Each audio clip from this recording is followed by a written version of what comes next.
Muy buenas noches, hermanos. Bienvenidos de nueva cuenta a Laicos Católicos. Mi nombre es Carlos Sánchez y me acompaña Luis Vázquez del Mercado Piña.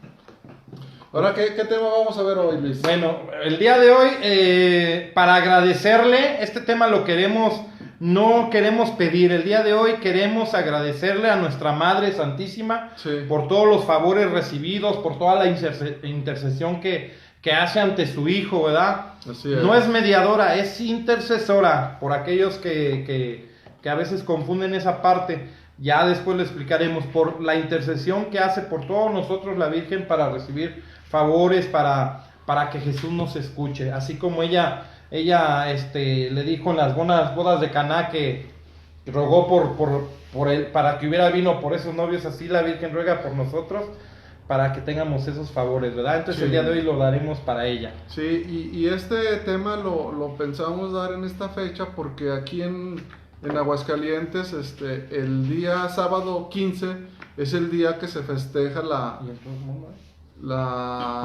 Asunción a María. Es la patrona de Aguascalientes. Como dice Luis, en todo el mundo se festeja, pero como es la patrona de Aguascalientes. Nuestra santa patrona, sí. Es la patrona de Aguascalientes, entonces por eso se nos ocurrió ese tema. Bueno, y pues antes de empezar, como siempre, pues vamos a hacer oración. Claro. Antes que nada, en el nombre del Padre, del Hijo y del Espíritu Santo. Amén. Señor, te damos gracias en esta noche por todos los bienes recibidos. Te damos gracias porque nos diste una familia, nos diste un hogar. Te damos gracias porque, pues sobre todo, siempre nos tienes de tu mano, ¿verdad? Con esa misericordia que tienes ante todos nosotros. Te pedimos también perdón si ofendimos a nuestro prójimo. Si no, a lo mejor a veces los ofendemos sin darnos cuenta, pues también por ellos. Y si nos dimos cuenta, pues te pedimos perdón y pediremos perdón a las personas que hayamos ofendido. Te agradecemos siempre, Señor, y te agradecemos por este momento que nos das, que tú acomodas para poder estar aquí transmitiendo y compartiendo tu palabra. Y con esa oración que tú nos enseñaste para dirigirnos al Padre, te damos gracias. Y a su letra dice: Padre nuestro que estás en el cielo, santificado sea tu nombre. Venga a nosotros tu reino. Hágase, Señor, tu voluntad en la tierra como en el cielo. Danos hoy nuestro pan de cada día. Perdona nuestras ofensas como también nosotros perdonamos a los que nos ofenden. No nos dejes caer en tentación, líbranos y guárdanos de todo mal. Amén. Dios te salve María, llena eres de gracia, el Señor es contigo. Bendita eres entre todas las mujeres y bendito sea el fruto de tu vientre, Jesús. Santa María, Madre de Dios, ruega, Señora, por nosotros los pecadores, ahora y en la hora de nuestra muerte. Amén. Gracias, Virgen Santísima. El día de hoy te dedicamos este tema, pues para agradecerte todos los bienes que recibimos siempre, porque intercedes ante tu Hijo por nosotros. Y también te pedimos perdón a ti por faltarle al respeto a tu Hijo, por no seguirlo, a seguir tu ejemplo, ¿no? De decirle sí al Señor, así como tú se lo dijiste, para ser parte de ese plan de salvación. Eres una persona muy importante y te agradecemos que hayas sido partícipe de ese plan de salvación, Virgen Santísima. En el nombre del Padre, del Hijo y del Espíritu Santo. Amén. Bueno, pues muchas gracias. Sin más preámbulo, hermanos, pues antes que nada vamos a hablar del dogma de la Asunción de María, ¿verdad, Carlos? Pero bueno, antes de empezar, ¿qué es un dogma, Carlos? Porque a lo mejor no sabemos qué es un dogma. Y pues me gustaría que tú eres el más especialista en explicar qué es un dogma, para qué sirve o por qué le tenemos que llamar dogma a esto de nuestra Virgen. Hay que saber que son 4 dogmas los que tenemos sobre María. Son 4. El día de hoy tocaremos el de la Asunción de María, pero pues para entender esto, ¿qué es un dogma, Carlos? Okay. No sé si nos lo puedas explicar. Sí. Un dogma es una verdad revelada que se apoya en la autoridad de Dios. Por eso tenemos la obligación de creerla. A veces la iglesia define alguna verdad, dogma de fe. No es que esas cosas empiecen entonces a ser verdad. No sé si se entiende ahí, Luis. Uh-huh. O sea, dice, no es que esas cosas empiecen entonces a ser verdad. No, o sea, ya existían. Ya habían existido. Era lo que, por eso la otra vez tuvimos Ya ves que fue nuestra idea de subir las imágenes, ¿verdad? Sí. Los retratos, las pinturas, que ya existían antes del año. ¿En qué año se proclamó el dogma, Carlos? En 1950. Estaba el Papa Pío XII. Se proclamó, no se inventó como muchos dicen. Entonces, por eso es que subimos aquella ocasión las pinturas que ya estaban hechas por ciertos artistas desde el siglo XIV y el siglo XV, ya existían esas pinturas. ¿Qué quiere decir? Que si existían esas pinturas con la alusión a la Asunción de María, quiere decir que ya en los cristianos de aquel entonces ya estaba ese pensamiento, ¿verdad? Entonces sí, no se inventó como lo dice ahí. Sí, de hecho, la información que subió Luis, dice que ya hay liturgias que hablan del dogma de María desde los primeros siglos, desde el siglo, no sé, 2, 3, 4, después de Cristo, ya hablan del dogma. El dogma no se proclamó en 1950, pero no es que que la Iglesia Católica se le ocurrió e inventó el dogma. ¿Y por qué se proclamó? Es porque estaba siendo atacado.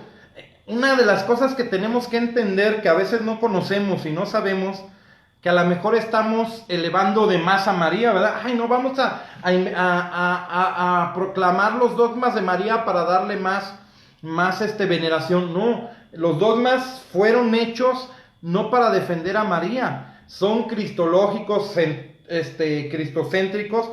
¿Por qué? Porque, por ejemplo, uno de los dogmas, que María es madre de Dios. Si Jesús no es Dios, entonces María no es madre de Dios. Ese dogma se proclamó porque había quien decía que Jesucristo, y todavía el día de hoy, por ejemplo, los testigos de Jehová y los mormones dicen que Jesús no es Dios.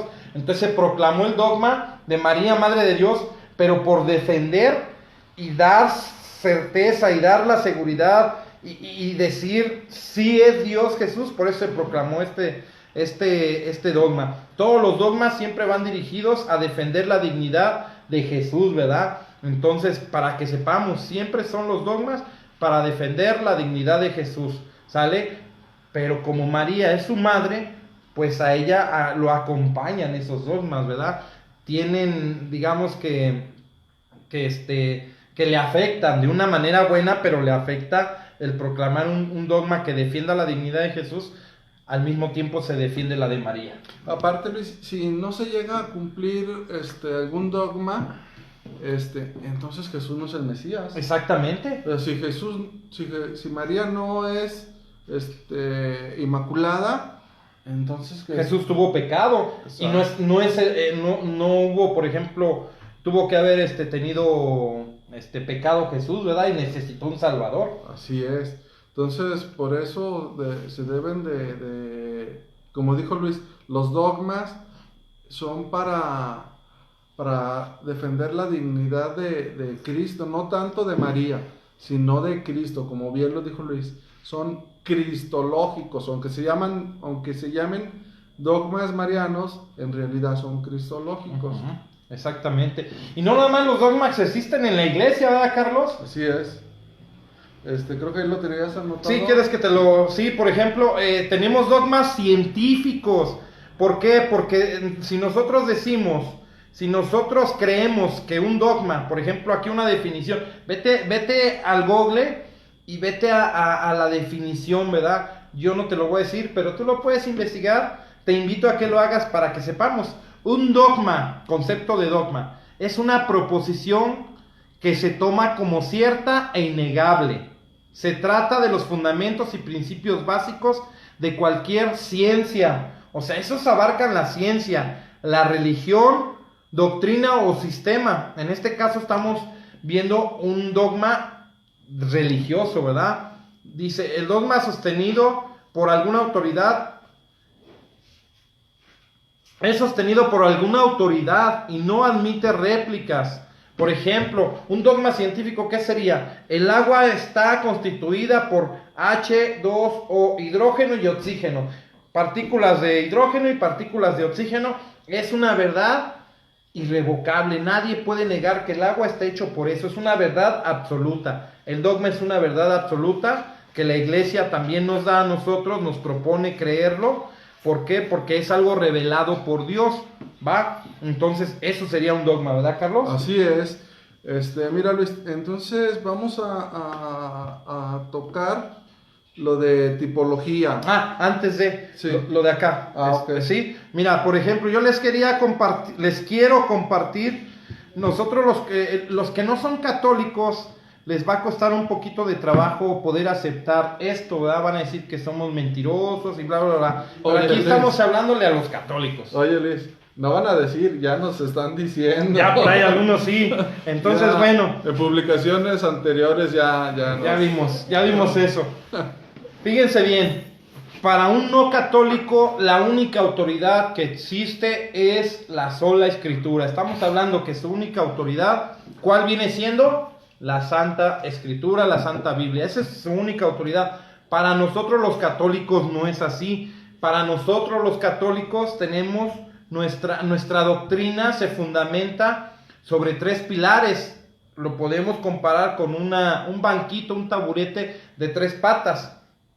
Esas 3 patas, si se quita una, ¿qué pasa? Se cae. Para que esté sostenida bien, tiene que haber 3 patas. ¿Cuáles son las patas que estarían dentro de nuestra iglesia? Eso que sostiene nuestra iglesia, que le da esa fe, esa autoridad y que es lo que sostiene nuestra doctrina son 3 cosas.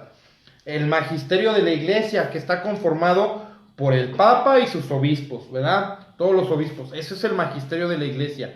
La segunda parte es, o el pilar o pata, vendría siendo la Biblia. Y la iglesia está al servicio, custodia la Biblia, está al servicio también de la Biblia. ¿Por qué? Porque es palabra de Dios. Y la tercera es la tradición. Entonces, la tradición apostólica, aquello que no está escrito, pero que se ha venido difundiendo de generación en generación, por ejemplo, les voy a dar algunas citas bíblicas para sustentar esto que estoy diciendo. Recordemos Mateo 16:18, ¿qué dice? Le dijo Jesús a Pedro, tú eres Pedro, que significa piedra, y sobre esta piedra edificaré mi iglesia, a ti te daré las llaves del reino de los cielos. Esto es el magisterio, la autoridad de la iglesia, ¿verdad?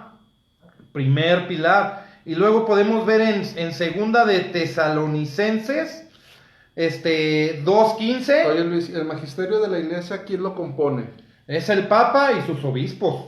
Esos son la autoridad de nuestra iglesia. ¿Sale? Segunda de Tesalonicenses, decimos que es capítulo 2, versículo 15. Por lo tanto, hermanos, dice San Pablo, manténganse firmes y guarden fielmente las tradiciones que les enseñamos de palabra oral, es la tradición oral, de palabra o por carta. ¿Qué son el Nuevo Testamento? Después de Hechos de los Apóstoles son cartas, ¿verdad? Entonces quiere decir, aquí nos lo dice bien claro San Pablo, que nos mantengamos firmes y que guardemos fielmente las tradiciones que nos enseñaron, ya sea de 2 maneras, por medio de la Biblia o por medio de la tradición. ¿Sale? Si me permites, Luis, hacer una pequeña anotación.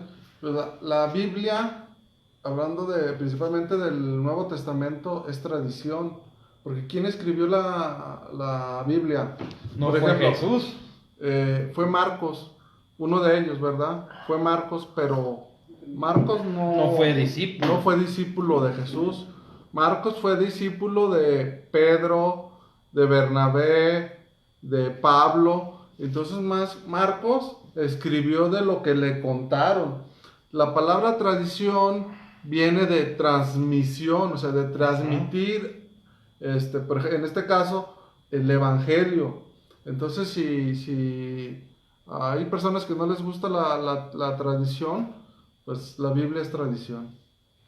Exactamente, sí, es una tradición, viene. Y vean Lucas, el capítulo 1, versículo del 1 al 3 o al 4, y dice que tuvo que haber investigado diligentemente todo lo que se había contado. Él tuvo que investigar, o sea, buscó la tradición para escribir el evangelio. No me creas a mí. Lucas capítulo 1, versículo 1 al 3 o al 4 más o menos. ¿Sale? Y vean lo que dice segunda de Tesalonicenses capítulo 3, versículo 6.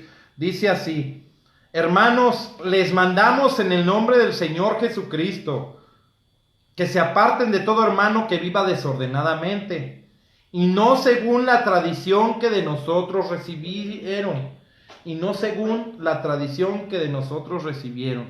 Dice San Pablo que todo lo que a él les dijo fue de manera verbal, ¿verdad? Una tradición. De generación en generación ha venido la tradición. Segunda de Tesalonicenses, capítulo 3, versículo 6. Y la otra no la voy a leer, que se la siga Carlos. La otra que fundamenta el magisterio de la iglesia es Primera de Timoteo, capítulo 3, versículo 15. No lo va a leer, miren, aquí es mi libreta, no está viendo la Biblia. Carlos ya sabe cuál es, Primera de Timoteo, capítulo 3, versículo 15. Pero si me demoro, para que sepa. Ay, no Sí, me acuerdo. sí, bueno, sí no la saben, nomás que a veces nos falla. A mí también se me va. Primera de Timoteo, capítulo 3, versículo 15, dice San Pablo: pero si me demoro, para que sepas cómo has de comportarte en la casa de Dios, que es columna y fundamento de la verdad. Dice que la verdad está en la iglesia de Dios, columna y fundamento de la verdad. Pues, ¿no está diciendo que en la Biblia? No, A la ver. iglesia. A ver, otra vez, ¿cómo va? Dice, para que sepas, es más, se las voy a leer, para que no haya de que, ay, yo me la inventé, 3:15. Dice, pero si tardo, para que sepas cómo hay que portarse en la casa de Dios, que es la iglesia de Dios vivo, columna y fundamento de la verdad. La iglesia, ¿verdad? No está diciendo que la Biblia sí contiene la verdad. La Biblia contiene la verdad, pero aquí ¿qué nos está diciendo? ¿Que la iglesia qué? Es la columna y fundamento de la verdad. Fundamento de la verdad. ¿Por qué? Porque Yo la puedo manipular. Porque la podemos manipular a nuestro antojo. Con esta Biblia, Luis les puede cobrar el diezmo. Y con, Dice la misma palabra que el diezmo se tiene que dar. y con esta misma Biblia, exactamente con esta misma Biblia, podemos decir que no, porque pues no somos levitas. No, y aparte ya dijo San Pablo, junten lo que pueda dar cada quien. ¿Y qué día? Los domingos. El sacerdocio levita pues ya... Eso era para el pueblo judío. Exacto. ¿Vale? Y además no es dinero, era cosecha, ¿y para quién era? Para las viudas y para los huérfanos. Sí, la más clara, Luis, pues está cuando Jesús es abordado por el demonio en el desierto, no sé si te acuerdas, en las tentaciones. Sí. Los dos con las escrituras, por decirlo de alguna manera, los dos con las escrituras bajo el brazo estaban discutiendo. Entonces, pues se puede leer la escritura con el Espíritu de Dios o con otro espíritu, ¿verdad? Entonces es muy fácil de manipular la Biblia. Por eso dice que la iglesia es la que tiene el magisterio. A eso se refiere. La autoridad y de quien cuida celosamente la interpretación de la Biblia. Por eso es que tenemos el catecismo. Antes de dar un tema tenemos que ver el catecismo, tenemos que ver qué dice la iglesia, qué dijo el Papa, qué dijeron nuestros primeros padres, ¿verdad? Sí. Aquellos discípulos de los discípulos, directamente, para ver lo que se interpreta de la Biblia. Porque la misma escritura dice, Luis, que no es de interpretación personal. O sea, como cuando me dices, ay, ¿sabes qué? Tuve una revelación del Espíritu y yo interpreto este capítulo así, me tienes que dar el diezmo. Sí. O cualquier otra cosa. No, la escritura dice que no es de interpretación personal. No sé si lo tengas. Es Primera de Pedro, capítulo 3, versículo 20. Déjame te digo. Buscar. Digo, no, ya las tengo en mis favoritos. Descarguen su Biblia. La Biblia también, yo descargué la latinoamericana y voy guardando todas las, ¿cómo se llaman? Las citas. Dice así. Segunda de Pedro, capítulo 1, versículo 20. Sépanlo bien, ninguna profecía puede ser interpretada por cuenta propia, pues ninguna profecía ha venido por iniciativa humana, sino de los hombres de Dios que han hablado movidos por el Espíritu Santo. Sí. ¿Sale? O sea, en otras palabras, no puedo yo agarrar la Biblia A ver, leer. Ah, el Espíritu me dice esto. Y como el Espíritu me dice esto, es verdad. Sí, la otra es segunda de Pedro capítulo 3 versículo 20. Es el 20, no este. E insiste sobre esto en todas sus cartas. Hay en ellas algunos puntos difíciles de entender que los ignorantes y poco firmes en la fe interpretan torcidamente para su propio daño, como lo hacen con las demás escrituras. Entonces la misma palabra, la misma Biblia dice, no la interpretes por cuenta propia, hay una autoridad y esa autoridad es la iglesia, en este caso nuestra iglesia católica, por eso es universal, todos pensamos y creemos lo mismo, quien piense diferente está siendo cismático, hereje o no sé qué más, ¿verdad? Pero sí puedes escudriñar, como dice, Sí. escudriñar, pero hay que ver qué es lo que dice la doctrina de la iglesia. Si no, te estás saliendo de esa doctrina. Y bueno, y ya por último, hay que definir todo esto. ¿Por qué lo estamos diciendo? Porque la iglesia proclamó el dogma, ¿sale? Proclamó un dogma. Con esa autoridad y todo esto, guiada por el Espíritu Santo, proclamó el dogma en 1950. Ya para terminar, en el capítulo 20 del Evangelio de San Juan, versículo 30 y 31, 20, 30 y 31 dice así: muchas otras señales milagrosas hizo Jesús en presencia de sus discípulos que no están escritas en este libro. Estas han sido escritas para que crean que Jesús es el Cristo, el Hijo de Dios. Crean y tendrán vida por su nombre. Palabra de Dios, te alabamos, Señor. Y el otro es Juan 21, 25. Jesús hizo también otras muchas cosas que si se escribieran una por una, creo que no habría lugar en el mundo para tantos libros. Palabra de Dios, te alabamos, Señor. ¿Qué quiere decir? Que no todo está escrito. Y ahora sí, entonces, la iglesia, bajo la inspiración del Espíritu Santo, proclamó el dogma. Dice que uno de los temas más rechazados uno de los temas que más rechazo logra para los no católicos es la asunción de la Virgen María a los cielos. Y las razones son evidentes. No hay un solo texto explícito en la Sagrada Escritura para ello, por lo que un no católico no lo comprende, ni a veces los propios católicos lo comprendemos. Hay que estudiarlo y hay que dejarse llevar y creer por el dogma, por lo que nos dice y nos revela la iglesia y los primeros padres. ¿Sale? Entonces dice, inicialmente vamos a ver entonces cuál fue la proclamación de este dogma.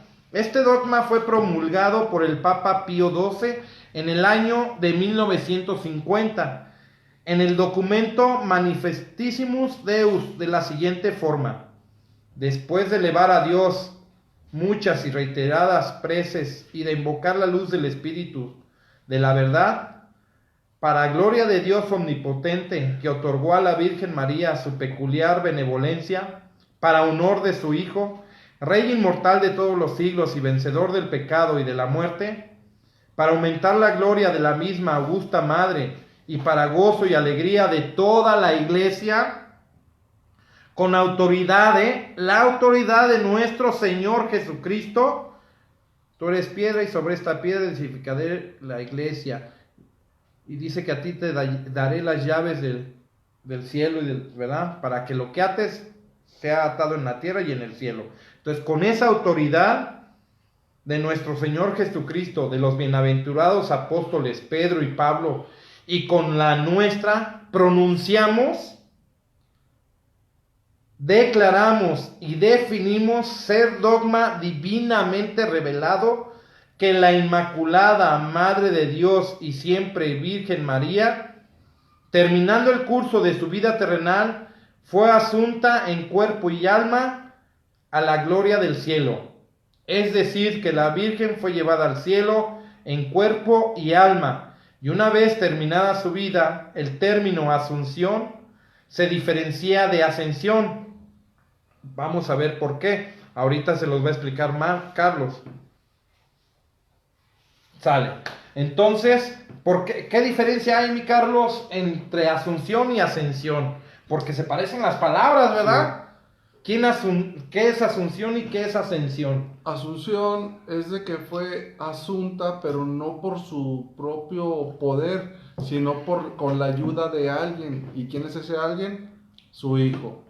Pero su hijo sí tuvo una ascensión por su propio poder, o sea, él no lo tuvieron que llevar, él por su propio poder eh, se fue al cielo. ¿Sí, Luis? Ok. Vamos a entrar a un pequeño apartado que se llama tipología. ¿Qué es tipología, Carlos? Ok. Este de tipología es tipos y sombras. Mm, va a ser muy necesario esta información cuando hablemos del Apocalipsis, porque el Apocalipsis es un libro, ¿cómo se dice, Luis? Tiene un género literario que se llama Apocalíptico, que es simbólico. Entonces, esta información nos va a ayudar a comprender un poquito más el Apocalipsis. Tipología, tipos y sombras. San Agustín decía que el Nuevo Testamento está oculto en el Antiguo Testamento. Repito, San Agustín decía que el Nuevo Testamento está oculto en el Nuevo Testamento y que el Antiguo Testamento está revelado en el Nuevo Testamento. Toda la historia ha considerado en preparar al mundo para el momento en que la palabra se hizo carne, en que Dios se hizo una criatura humana en el seno de una joven de Nazaret. No sé si me puedes ayudar a explicar eso, Luis. San Agustín decía que el Nuevo Testamento está oculto en el Nuevo Testamento. Mira, por ejemplo, ¿sí? Vas a leer más. No, adelante. Ok. Mira, todo lo que... Vamos a ver, lo que es la tipología es la prefigura. Por ejemplo, vamos a encontrar muchas prefiguras. En el Antiguo Testamento hubo sucesos, cosas, personas que representaban a un suceso mayor que se iba a ver en el Nuevo Testamento. Por ejemplo, el maná. El maná era el pan del cielo que le cayó a los judíos cuando andaban en el desierto. Fue el alimento que Dios le dio al pueblo de Israel cuando iban en el desierto. Eso era una prefigura o una tipología del verdadero maná que lo encontramos en el capítulo 6 de Juan, que es Jesucristo, el verdadero pan del cielo. Así lo entendemos y así lo he entendido, y inclusive hay algunas partes que la misma Biblia, por ejemplo en Hebreos, el libro de los Hebreos, habla mucho de esa tipología, ¿verdad? Por ejemplo, Agar y Abraham era la figura del antiguo y del nuevo, inclusive por ejemplo Isaac y Abraham. Tenemos la prefigura de lo que era Jesucristo en Isaac. Cuando Abraham llevó a su hijo Isaac para sacrificarlo, fue algo que le dijo Dios, pues entrégame a tu hijo. Entonces Abraham se llevó a su hijo Isaac y dijo, vente, vámonos. Y iban subiendo al monte. Isaac cargó la leña para el sacrificio. Iba con la madera del sacrificio cargándola para el sacrificio. Él le iba a hacer el sacrificio. Ahí vemos una prefigura en Isaac de Jesús, ¿verdad? Podrían ser también las aguas del diluvio, Luis. En el bautismo es otra prefigura. Y lo dice la misma, el Nuevo Testamento habla de eso, que el ¿cómo se llama? El diluvio era una prefigura. Es prefigura del... Atravesar el mar, cuando se abrió el mar para que el pueblo de Israel pasara y huyera de los egipcios, también es otra prefigura del bautismo. Lo dice la misma escritura, no lo digo yo. Entonces, esa prefigura o tipología va a ser menor a una realidad del Nuevo Testamento. Siempre la figura, ya la realidad va a ser mayor a la figura. Entonces, Jesús es mayor a Isaac. El maná, bueno, Jesús es el nuevo maná, es mayor al maná del Antiguo Testamento. Entonces ahí se entiende, por eso dice San Agustín, ¿verdad? Sí. Que está oculto. Todo aquello que a veces no entendían se reveló cuando Jesús vino, ¿verdad? Con el maná. Caray. Entonces el maná pues era una representación, una prefigura del nuevo maná, así lo entienden. Así es. ¿Va? ¿Qué es un tipo, Luis? Tipo es una persona, lugar, cosa o acontecimiento real del Antiguo Testamento. Ese acontecimiento real del Antiguo Testamento que prefigura algo más grande en el Nuevo Ahí Testamento. está. El maná, por ejemplo. Un ejemplo clarísimo, Juan 3:14. Así como Moisés levantó la serpiente en el desierto, así también el Hijo del Hombre tiene que ser levantado. Esa serpiente que levantó Moisés era prefigura o era un tipo de lo que es algo ya más grande. Ya Jesús, cuando fue crucificado. Eso lo pueden encontrar en Números, el libro de los Números 21:9. No lo vamos a leer porque pues, sería extendernos un poquito más, pero si ustedes quieren buscarlo, es en Números 21:9. Ok. Quisiera hacer una pequeña pausita, Luis. Sí. Quiero mandarle saludos a don Rubén, el papá de Rosy. Esperemos que nos esté viendo. No sé si nos está viendo, pero en eso quedamos. Dios quiere y sí. Saludos, don Rubén. Un gustazo. Dios lo bendiga. Sí, Luis. Ahora no sé. Ya empezamos. Bueno, ya entrando más de lleno, y ahora sí a que vaya tomando forma este dogma, dice que María fue asunta al cielo, pero habrá un registro bíblico. Ahora sí, si quieres buscar una cita tú, por ejemplo, o cualquiera, o la sacamos de aquí las dos. Sácala de ahí. Sí, bueno, ¿existe alguien que haya subido al cielo en cuerpo y alma? ¿Habrá un registro bíblico? Decimos que María subió en cuerpo y alma, Carlos. Sí. ¿Pero habrá manera de demostrar que eso es posible en la Biblia? ¿Que haya alguna otra persona que lo haya hecho? Muchos podrán decir que no, pero eso es un evento que no es nuevo. Bíblicamente, históricamente no es un evento nuevo. Y hay manera de demostrarlo, gracias a Dios. Tomen su Biblia, hermanos, traten de... ahorita pues nuestro compañero Pato nos está apoyando como siempre, poniendo las citas para que se las graben, para que las estudien, para que las analicen, ¿verdad? Nos vamos a ir al libro de Hebreos. Vámonos al libro de Hebreos. O nos vamos al Génesis, el que quiera. Vámonos al Génesis. Dice Génesis capítulo 5, versículo 24. ¿Y qué nos dice, mi Carlos? 24. Enoc anduvo con Dios y desapareció porque Dios se lo llevó. ¿Cómo, Carlos? ¿Enoc anduvo con quién? Enoc vivió de acuerdo con la voluntad de Dios. Un día desapareció porque Dios se lo llevó. La otra. ¿Cuál sería? Hebreos 11:5. Por su fe, Enoc fue llevado en vida. Ahí te va otra vez. Por su fe, Enoc fue llevado en vida para que no muriera. Y ya no lo encontraron, porque Dios se lo había llevado, y la escritura dice que antes de ser llevado, Enoc había agradado a Dios. Hay algo muy padre que dice ahí, por su fe. Por su fe. O sea que aquellas personas que han tenido fe se han ido al cielo, ¿verdad? Claro, creyeron en Dios. ¿Tú crees que Enoc tuviera más fe que María? No, vamos a ver. Por ejemplo, en Segunda de Reyes, capítulo 2, versículo 11, vamos a ver qué dice. Ya hablamos de un nombre, Enoc. ¿Va? Dos citas para Enoc. Y lo dice por la palabra, fe, ¿verdad? y por la fe. Y luego, Segunda de Reyes, capítulo 2, versículo 11, ¿qué nos dice, Carlos? ¿La tienes? Sí. No? Ánimo. Ok, déjame... En el Antiguo Testamento nos habla de la ascensión al cielo de Elías Iba caminando mientras hablaban, cuando un carro de fuego, con caballos de fuego se interpuso entre ellos, y Elías subió al cielo en el torbellino, lo cual indica algo especial que recibió el profeta por su grandeza de espíritu.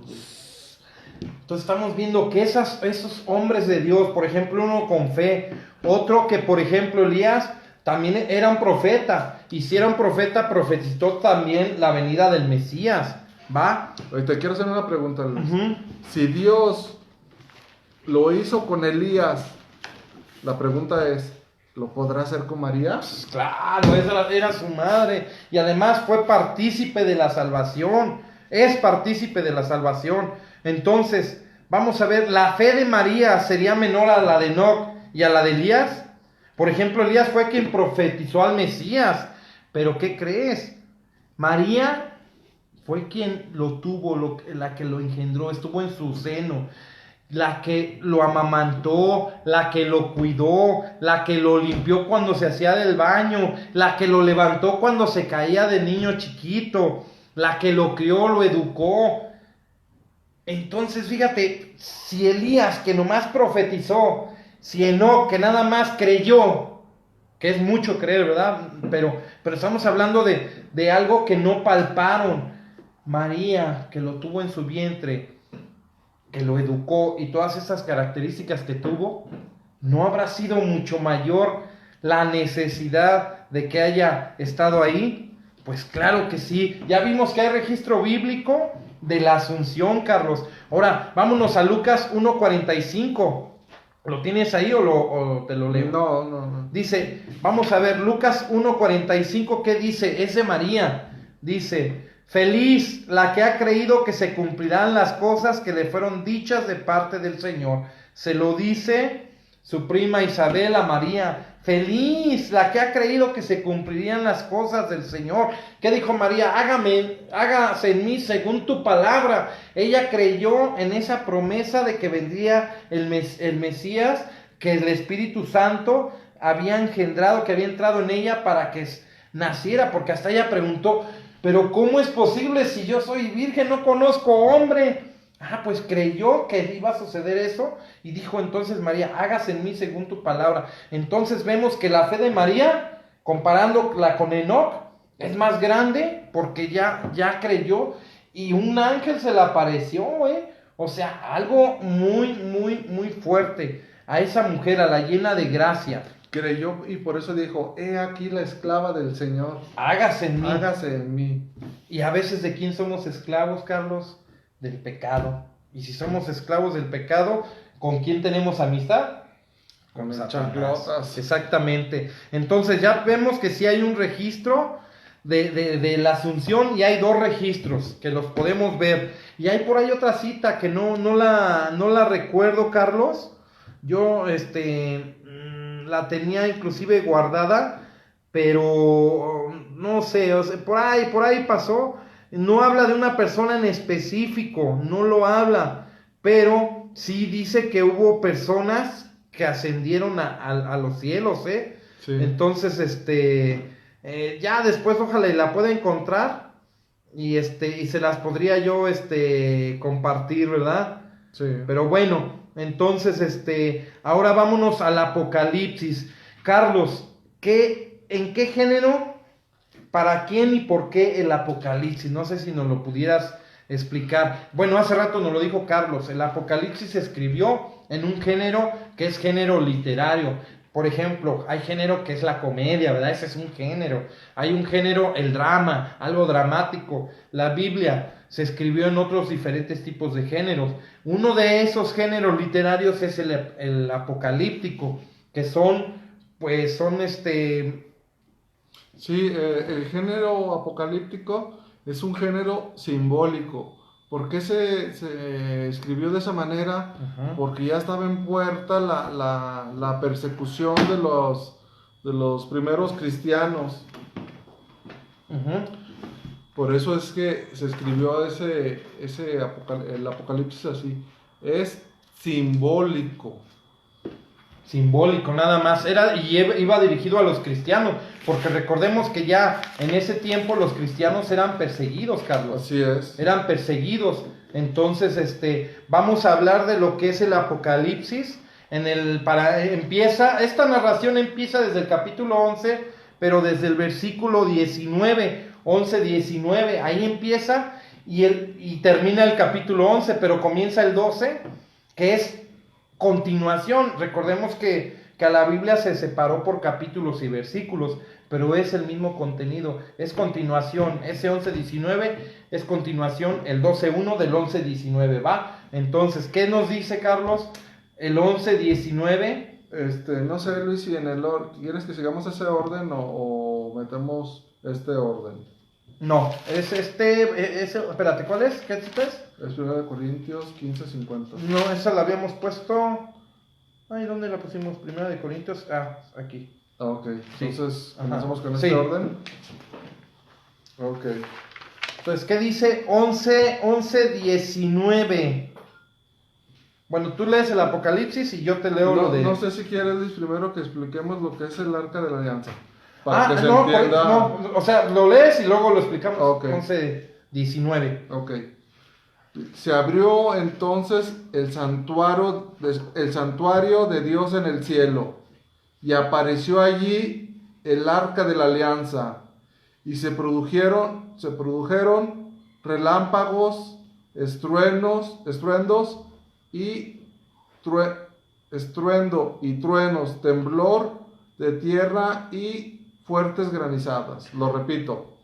Se abrió entonces el santuario de Dios en el cielo.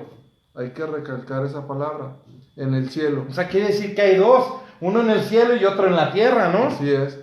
Y apareció allí el arca de su alianza. Gracias. Apareció el arca de su alianza, y se produjeron relámpagos, estruendos y truenos, temblor de tierra y fuerte granizada. Cuando Dios le hablaba al pueblo de Israel en el Éxodo, en Deuteronomio, en Levítico, cuando todavía no llegaban a la tierra prometida, ¿qué era lo que escuchaban todos los del pueblo de Israel? Truenos, relámpagos, eso era la voz de Dios. Entonces aquí podemos ver, ¿verdad?, que es la voz de Dios quien se escucha y que está junto a la señal. Dice, apareció en el cielo una señal, ¿verdad? Se abrió entonces el santuario de Dios. Ajá, en el cielo. Sí, perdón. Y apareció el arca de la alianza. Ahora sí, vamos a comparar con Hebreos 9, del 1 al 4. También la primera alianza tenía sus ritos litúrgicos y su santuario terreno, porque se preparó la parte anterior de la tienda donde se hallaban el candelabro y la mesa de los panes de la presencia, que se llama santo. Detrás del segundo velo se hallaba la parte de la tienda llamada Santo de los Santos, que contenía el altar de oro, de oro para el incienso, el arca de la alianza, completamente cubierta de oro, y en ella la urna o el vaso de oro con el maná, la vara de Aarón que retoñó y las tablas de la alianza. Entonces, ahora sí, dice que aquí hay un arca en el cielo, el santuario de Dios en el cielo, y en Hebreos 9:1 dice que existía un arca, ¿verdad? Sí. Entonces existen dos arcas, porque una está en el cielo y aquí está hablando de una que era lo que contenía. Esa arca ya nunca se perdió y nunca apareció, Carlos. Así es, el arca que menciona en Hebreos es la arca de la antigua alianza. ¿Sí? ¿Qué contenía esa arca? Ya lo mencionó Luis. Esa arca de la antigua alianza contenía el maná, como ustedes quieran, o guardaba, o estaba dentro de ella, estaba el maná, la vara, la vara de Aarón, que era el sacerdote, y las tablas. Eso es lo que tenía la arca de la antigua alianza. ¿Sale? Vamos a hablar un poquito sobre el arca de la antigua alianza y el arca de la nueva alianza. Vamos a ver qué contenía una y qué contenía otra. El arca primitiva, o sea, de la antigua alianza, fue hecha para portar la antigua alianza. La Virgen María fue creada para llevar la nueva alianza. ¿Cómo es esto, Luis? ¿Cómo es esto? ¿Sale? Una pausa. Recordemos lo que habló hace rato Carlos, que nos dijo figura y realidad.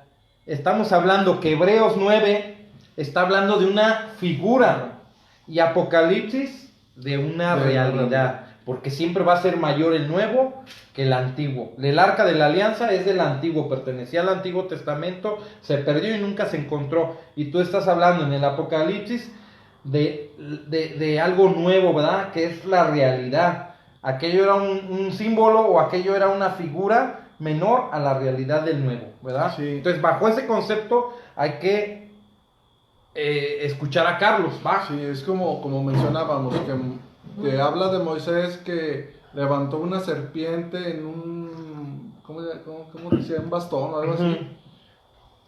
Eso era figura de Cristo que después fue levantado en la cruz. A eso se refiere. Para comprender esto, debemos considerar en primer lugar qué es lo que hacía tan santa el arca. No era la madera de acacia, Luis. ¿Por qué? ¿Qué era la madera de acacia, Carlos? Era una madera fina. Aparte de eso, incorruptible. Por eso la pedía la madera, Dios Yahvé, que se hiciera el arca de la alianza con madera de acacia, porque no se corrompía esa madera. Por eso era el significado de esa No madera. sabía. Sí, la madera era corruptible, siempre se la comen las termitas, se hace vieja, se ancha, pero la de acacia es muy fina, que es incorruptible. Otra señal. ¿Qué es lo que hacía tan santa al arca? No era la madera de acacia, ni los adornos de oro, ni las figuras de ángeles. Ah, Chihuahua, ¿el arca tenía figuras de ángeles? Claro que sí. Ah, De esas que están prohibidas en el Éxodo 24. ándale. Y son ángeles que están en el cielo, no harás imagen. Ese va a ser otro tema que vamos. Lo que lo hacía tan santa era lo que contenía la alianza dentro de aquella cajita de oro. Dentro de aquella cajita de oro estaban los 10 mandamientos. ¿Qué son los 10 mandamientos? La palabra de Dios inscrita por el dedo de Dios. Es lo que contenía. Sí. Ajá, sí. ¿Qué dices que es, Carlos? ¿La qué? Los 10 mandamientos, que es la palabra de Dios Ujú. inscrita por el dedo de Dios. Juan 1:1. En el principio existía la palabra y la palabra estaba con Dios y la palabra era Dios. Sí, entonces, los 10 dice, la palabra de Dios inscrita por el dedo de Dios. Luego aquí lo que leyó Luis. María, la nueva arca de la alianza, ¿qué es lo que contenía? ¿Lo puedes leer? Un vaso con el maná. No, ¿Cuál? María, dice, la palabra de Dios encarnada. María contenía la palabra de Dios encarnada. Ah, ok. Es Juan Juan 1:1. 1:14. Aquel que es la palabra se hizo hombre. Se hizo carne. En Juan 1:1. Por si quieren, 1:14, perdón. 1:14. Dice ¿Sale? Juan 1:14, se lo leemos para que no quede duda. Y la palabra se hizo carne y puso su morada entre nosotros. Y hemos contemplado su gloria, gloria que recibe del Padre como Hijo único, lleno de gracia y de verdad. Entonces María, ¿qué es lo que contenía? A la La nueva palabra. arca, ella es la realidad de la figura, ¿verdad? ¿Qué contenía? A la palabra de Dios hecha carne. La antigua arca tenía los 10 mandamientos, o sea, la palabra de Dios inscrita por el dedo, ¿en qué, Luis? En piedra. En piedra. ¿Sí? Ujú. Eso es lo que contenía la antigua arca. La nueva contenía al verbo hecho carne. ¿Qué más contenía el arca de la antigua alianza, Luis? El maná. El maná. ¿Qué es el maná, Luis? ¿Te acuerdas? Sí, es el pan. En el Antiguo Testamento la figura es el pan el pan caído del cielo, ¿verdad? Eso que llovía, ese maná. La palabra maná quiere decir y eso que es ¿Qué es? Eso quiere decir en hebreo. ¿Y eso qué es? El Maná. maná. El maná era el pan milagroso enviado por Dios para alimentar a su pueblo en el desierto. Esto lo pueden leer en el Éxodo. Ujú. Ojalá y empiecen a agarrar la Biblia y lean el libro del Éxodo. Entonces, el arca de la antigua alianza contenía el maná, que es el pan para alimentar al pueblo. Vamos a ver qué es lo que tiene la nueva arca, que es María. Si el arca conservaba milagrosamente el pan del cielo, el cuerpo de María guardaba el mismo pan de vida que vence a la muerte para siempre. ¿Me puedes leer Juan 6:35? 35 y 51 también les voy a leer, ¿sale? 35, Juan 6, 35 y 51. Les dijo Jesús, yo soy el pan de vida. Y el versículo, ese es, o sea, es un pedacito del versículo. Y luego el 51 dice, yo soy el pan bajado del cielo. Palabra de Dios, te alabamos, Señor. Prefigura del Antiguo Testamento en el arca, el maná. De la nueva arca, la realidad superior, María, porque la tuvo en su vientre, ahí estaba el maná, bajado del cielo, que es Jesús. María contenía el pan vivo, contuvo en su vientre al pan vivo bajado del cielo. Como habíamos dicho, algo mayor a lo del Antiguo Testamento. Ok, Luis. Entonces vamos a ver la tercera cosa que contenía el arca de la alianza. La vara sacerdotal de Aarón. ¿Te acuerdas, Luis? Esta vara sacerdotal de Aarón, ¿qué es lo que prefigura qué prefigura tiene la vara de Aarón? El poder de Cristo, ¿verdad? Sí, de hecho, lo estoy, porque pondrá todo, espérame. La vara de Aarón, mientras Luis encuentra la cita, Ya. es figura del poder de Cristo. La mujer dio a luz, es Apocalipsis 12:5. La mujer dio a luz a un hijo varón, el que ha de regir a todas las naciones con cetro de hierro. Símbolo de poder de Cristo. Y otra cosa, era la vara de Aarón. ¿Aarón qué era? Un sacerdote. ¿Y quién es Jesús en el Nuevo Testamento? Jesucristo, sumo y eterno sacerdote. Otra más. ¿Sale? Entonces el arca de la alianza tenía la vara sacerdotal de Aarón. Uh-huh. Aarón era el sacerdote de aquel pueblo, de aquella antigua alianza. Vamos a ver ahora qué contenía María. Ya lo dijo Luis, pero lo voy a volver a mencionar. Si la primera arca custodiaba la vara del antiguo sacerdote de viejos tiempos, Uh-huh.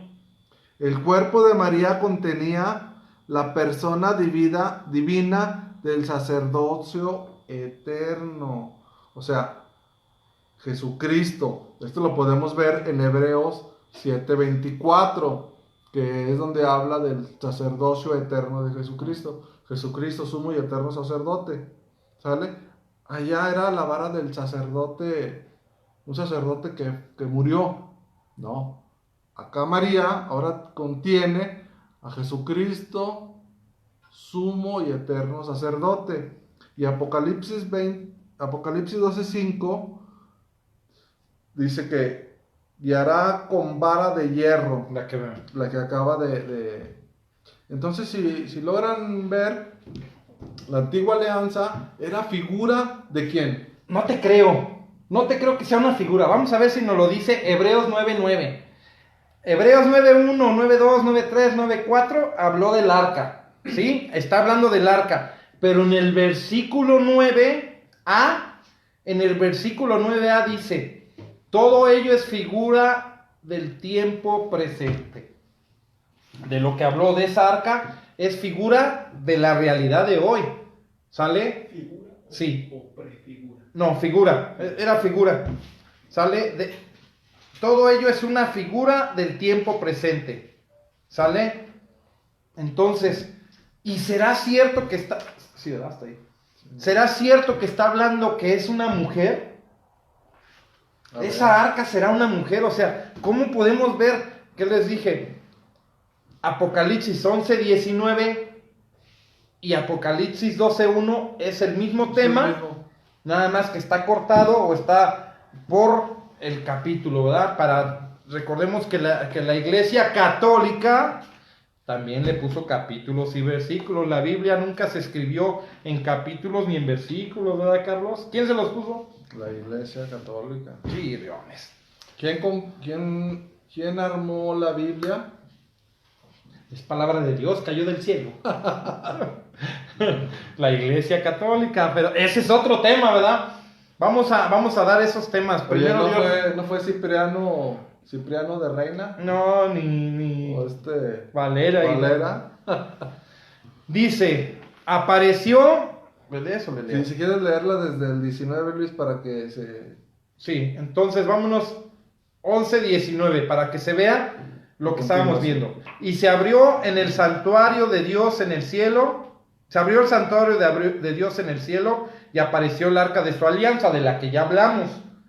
En el santuario y se produjeron relámpagos, fragor, truenos, temblor de tierra y una fuerte granizada. A ver, Luis, aquí dice que se abrió en el cielo el santuario de Dios y apareció allí el arca de su alianza. Ajá. Aquí no me está diciendo que es una mujer. No, espérate, Carlos. Vámonos a lo que sigue. Está hablando del mismo tema. Por eso digo, el versículo 12, el capítulo 12 del versículo 1, vamos a ver de qué está hablando, si es algo o alguien. Sí. Y luego dice, una gran señal apareció, ¿en dónde? En el cielo. Una mujer vestida de sol, con la luna bajo sus pies y una corona de 12 estrellas. Una corona de 12 estrellas. ¿Sale? Dice, sobre su cabeza. Está encinta y grita los dolores de parto y con el tormento de dar a luz. ¿Sale? Y apareció otra señal en el cielo, un dragón rojo con 7 cabezas y 10 cuernos y sobre sus cabezas 7 diademas. Su cola, fíjense bien esta parte, su cola arrastra la tercera parte de las estrellas del cielo y las precipitó sobre la tierra. Y el dragón se detuvo delante de la mujer que iba a dar a luz para devorar a su hijo en cuanto diera luz. La mujer dio a luz a un hijo, varón, el que ha de regir a todas las naciones con cetro de hierro. ¡Ah, caray! Y su hijo fue arrebatado hasta Dios y hasta su trono. La mujer huyó al desierto, donde tiene un lugar preparado por Dios para ser alimentada allí por 1260 días. ¿Sale? Entonces se entabló una batalla en el cielo. Miguel y sus ángeles combatieron con el dragón. También el dragón y sus ángeles combatieron. Hubo una guerra, pero no prevalecieron y no hubo ya en el cielo lugar para ellos. Y fue arrojado el dragón, la serpiente antigua llamada el diablo y Satanás, el seductor del mundo entero. Fue arrojado a la tierra y a sus ángeles fueron arrojados con él. Palabra de Dios, te alabamos, Señor. Ahora sí, vamos a ver lo que la iglesia nos ha dicho siempre. Antes que eso dice, vamos a ir desmenuzando, ¿va? Dice que una gran señal apareció en el cielo, una mujer vestida de sol. Si ya vimos que en el 11:19 es del arca de la alianza y que el arca de la alianza, ¿de qué estaba hecha? Estaba cubierta de oro, ¿verdad? ¿Cómo es el oro, Carlos? Brillante. Resplandece el oro. Entonces, aquí dice que una mujer, está hablando de una mujer vestida de sol, o sea, esa arca vestida de sol, que está en el Antiguo Testamento, está cubierta de oro, aquí está vestida del sol, o sea, resplandeciente como el oro, con la luna bajo sus pies. Para mí y para ti, que estamos aquí en la tierra, ¿dónde está la luna, Carlos? En el cielo, ¿verdad? Y aquí dice que la luna está bajo sus pies. Dice, y una corona de 2 estrellas sobre su cabeza. Si tiene corona, ¿qué es? Reina. Ah, caray. sobre su cabeza. Y si tiene la luna bajo sus pies, ¿dónde está? En el cielo. En el cielo. Vamos viendo esa parte. Recordemos que el Apocalipsis es una manera de hablar en simbólica, y aparte dice que es una señal. San Juan, vean todo el Evangelio de Juan y lo que es el Apocalipsis, no dice milagros, todas son señales. Señales porque están apuntando a algo, para que revisemos, es señal, ¿sale? Para que no nos perdamos. Entonces dice que es una mujer que apareció.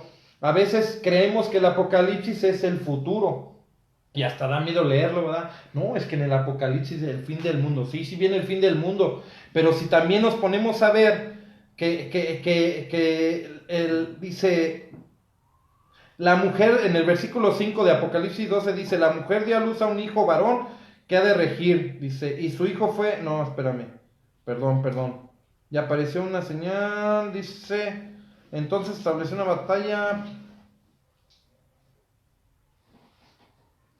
Mientras lo encuentras, Luis, Sí. quiero hacer una pequeña aclaración. El libro del Apocalipsis, en su capítulo 12, nos habla de una mujer en el cielo. Uh-huh. La tradición cristiana ha interpretado esta mujer en dos vertientes. Una como figura de la iglesia, o sea, cuando habla que una mujer, o puede ser la iglesia, la primera vertiente, o puede ser María. Dice, una como figura de la iglesia y otra como figura de María. Ambas interpretaciones caben en este capítulo.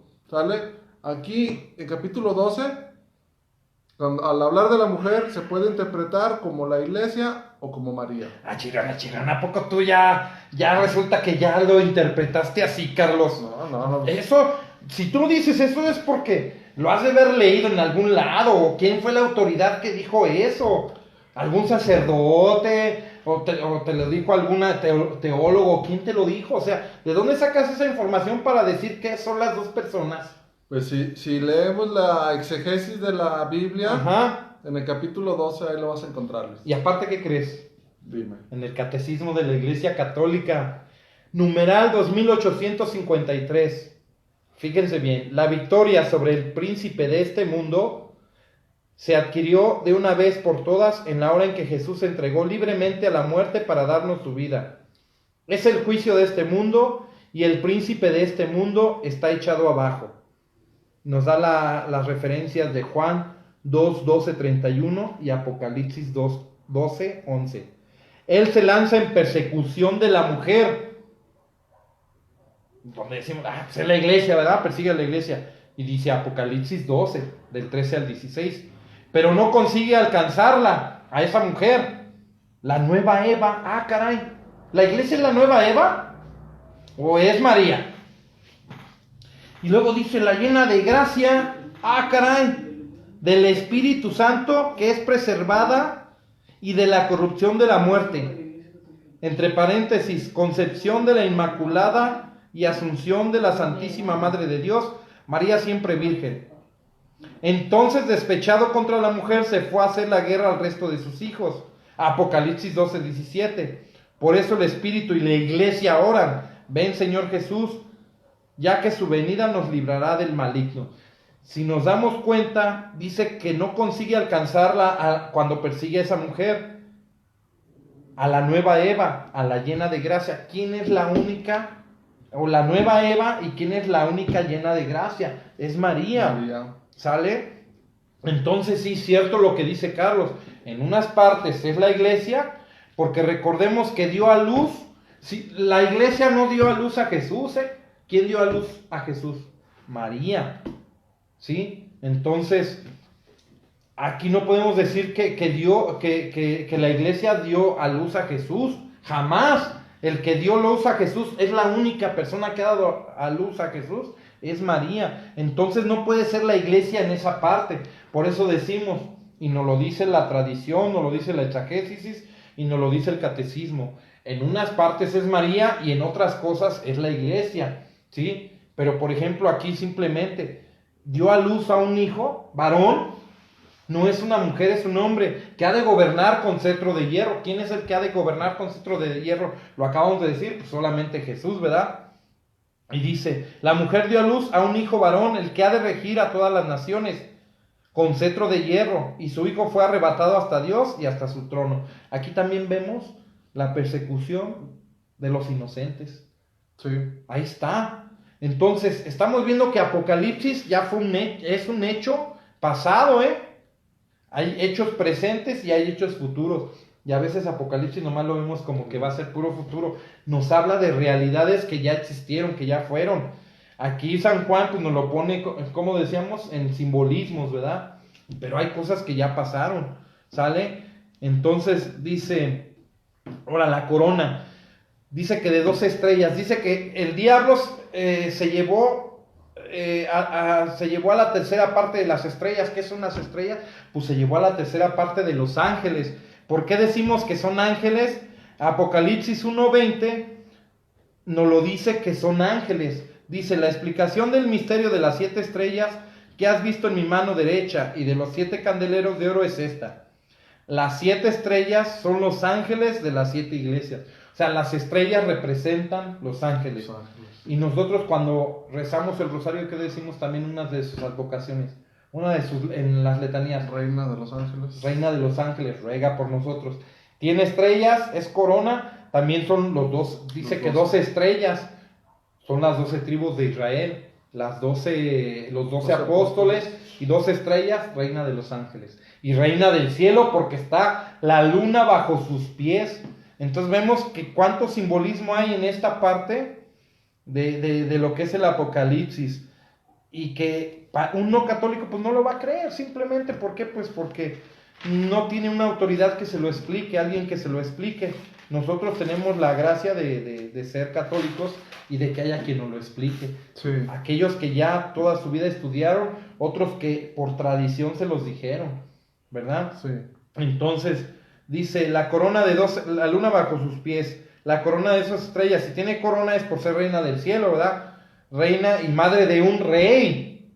Está embarazada. Representa lo que les habíamos dicho, en unas cosas a la iglesia y en otras representa a María. ¿Sale? Porque ¿a quién dio a luz? Pues a un hijo varón que reinará. Entonces solamente dio a luz una mujer, a Jesús, y esa fue María. Dice, un varón gobernante y el hijo arrebatado y llevado a Dios en su trono. Jesús, hijo, ¿sale? Fue llevado al cielo. Ahora, ¿cómo demostrar que esa mujer no fue abandonada y murió como cualquier otra? En Apocalipsis 12:5 vemos que el niño fue llevado al trono de Dios, Carlos. Sí.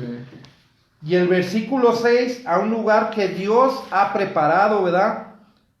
Apocalipsis 12:6 dice, fíjense bien. Antes de que pases al 6, Luis, me gustaría, si me permites. Sí, claro. Sí, Carlos. Dice, la mujer dio a luz un hijo varón. La mujer dio a luz un hijo varón. Es Apocalipsis 12:5. 12:5. La mujer dio a luz un hijo varón. El que ha de regir a todas las naciones con cetro de hierro. Pero su hijo fue arrebatado. Ahí, en esa palabra. Su hijo fue arrebatado y llevado hasta Dios y su trono. Fue llevado hasta Dios y su trono. Vamos a ver dónde está Jesús. Dice que fue arrebatado, Luis. ¿A dónde? ¿A su trono? ¿Y dónde está su trono, Carlos? Vamos a ver. Si me puedes buscar Romanos 8:34. Mientras lo encuentras. Ya está. Sí. Dice, pero su hijo fue arrebatado y llevado hasta el trono de Dios. Y vamos a ver dónde quedó ese hijo que fue arrebatado. ¿8 qué? 8:34. No me da. ¿Quién condenará? ¿Acaso Cristo Jesús, el que murió, más aún el que resucitó, el que está a la diestra de Dios y que intercede por nosotros? Entonces, ¿dónde está Jesús? Sentado a la derecha del Padre. Es parte del credo que tenemos nosotros los católicos. Entonces, Jesús fue arrebatado hacia el trono de Dios, y según Romanos 8:34, ¿está sentado dónde?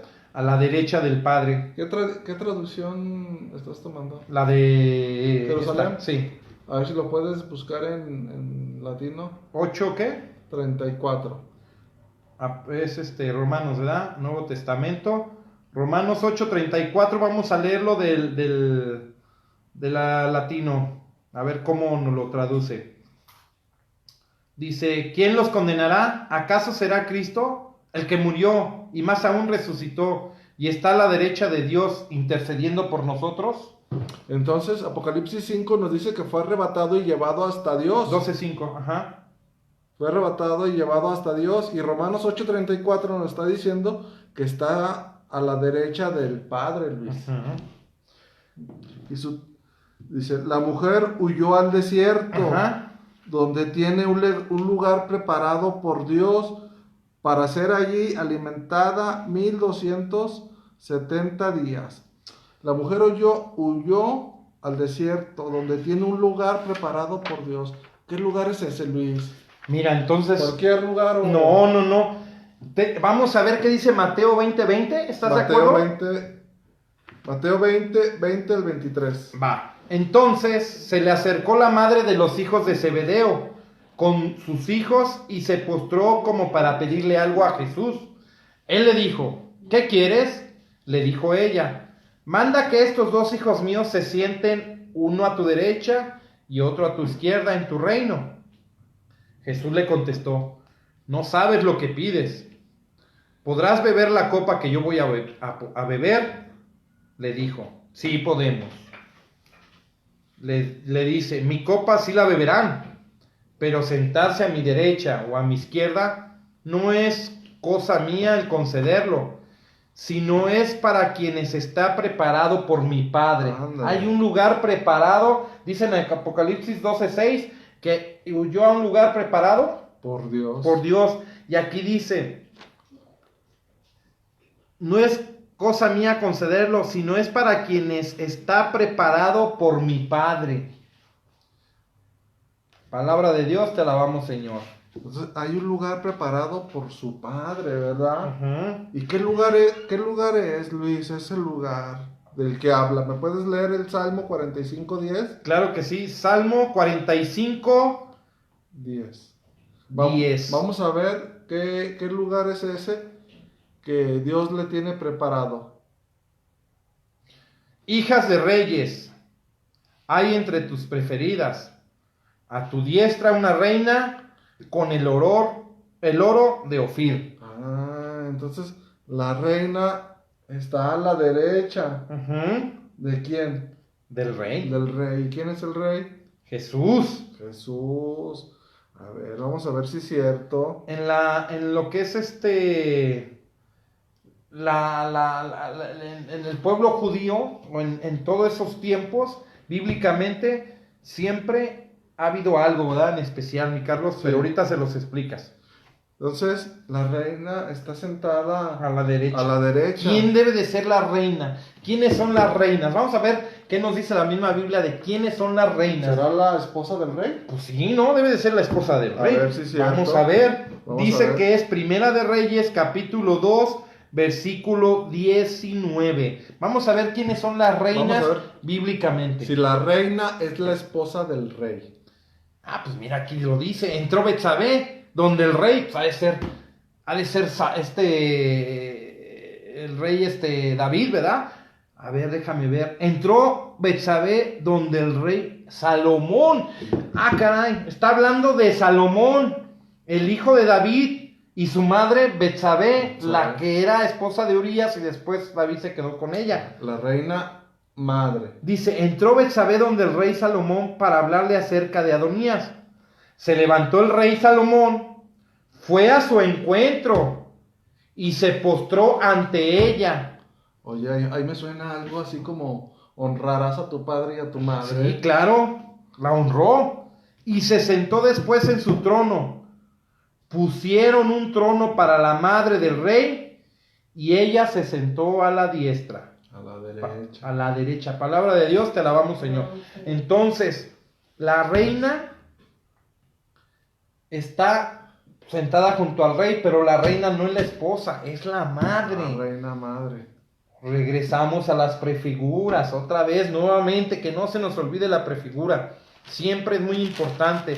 Prefigura y realidad en el Nuevo Testamento. De Jesús hacia adelante son realidades y serán siempre mayores. Y va a ser una prefigura de algo que va a suceder. Que quiere decir que María es madre del rey. ¿Jesús es el rey, Carlos, o no es el rey? Sí, es el rey. Entonces María es madre del rey y por lo tanto viene siendo reina madre, nuestra reina y nuestra madre, María. ¿Va? Sí. Entonces dice, es eso. Entonces, por último dice en el Apocalipsis 12, nos regresamos otra vez al Apocalipsis 12, en el versículos 13 y 14 nos va a decir, cuando el dragón vio que había sido arrojado a la tierra, persiguió a la mujer que había dado a luz al hijo varón. Sí. Permíteme un poquito, Luis. Sí. Antes de que Luis diga eso, cuando dice que el dragón barrió con su cola un tercio de las estrellas del cielo, se refiere a los ángeles caídos. O sea, un tercio de los ángeles se los llevó Satanás. Por eso hay tantos demonios. ¿Te acuerdas que hay un endemoniado que le preguntan que quién es? Dice, Legión. Legión. Y dice que porque son muchos. Sí, Luis. Sí, por eso aclaramos con Apocalipsis 1:20 lo que quieren decir las estrellas, son los ángeles. Entonces, si se llevó a la tercera parte de las estrellas, la tercera parte de los ángeles se los llevó, los arrastró. Dice entonces, pero le dieron a la mujer, bueno, vámonos al 13. Cuando el dragón vio que había sido arrojado a la tierra, persiguió a la mujer que había dado a luz al hijo varón. Pero le dieron a la mujer las dos alas del águila grande para volar al desierto, a su lugar, lejos del dragón, donde tiene que ser alimentada por un tiempo, 2 tiempos y medio tiempo. Palabra de Dios. Te alabamos, Señor. Ahora sí, explícale, mi Carlitos, ¿qué es? Alas de águila grande. Ok. El versículo 14 dice, pero se le dieron a la mujer, no las tenía. No las tenía. No las tenía. O sea, ajá. Se le dieron a la mujer las 2 alas del águila grande para volar al desierto. ¿Por qué águila grande, Luis? Dime. Para alcanzar grandes alturas, ¿verdad? Uh-huh. Para alcanzar alturas. Porque un águila, pues normalmente hay tipos de águilas, ¿verdad? Hay unas que andan muy abajito, pero el águila grande es la que más alto vuela, la que más llega al cielo, es la que más se va, digamos, a levantar, ¿verdad? Sí. Pero no se las dieron. Va a llegar a lugares donde otros no llegan. ¿Sí? Por eso son alas. ¿Por qué tuvo que decir alas? O sea, ¿para qué pone esos detalles San Juan? Nada más con que lo hubiera puesto y se le dieron las alas del águila. Pero no dice, se le dieron las 2 alas del águila grande. Del águila grande. Simbolismo. Todo, acuérdense, es un lenguaje sin... La otra, el desierto, en el Antiguo Testamento el desierto era para tener el encuentro con Dios, ¿verdad? El encuentro con Dios. Dice que le dieron las alas para volar al desierto, para ese encuentro con Dios. Recordemos que todo el que va al desierto, nuestro desierto, siempre es para estar en presencia de Dios, ¿sí? Y así lo vemos en el Éxodo. Caminaron en el desierto para estar en presencia de Dios en el monte Sinaí. Igual aquí nos lo dice, para volar al desierto, al encuentro con Dios, el creador del universo.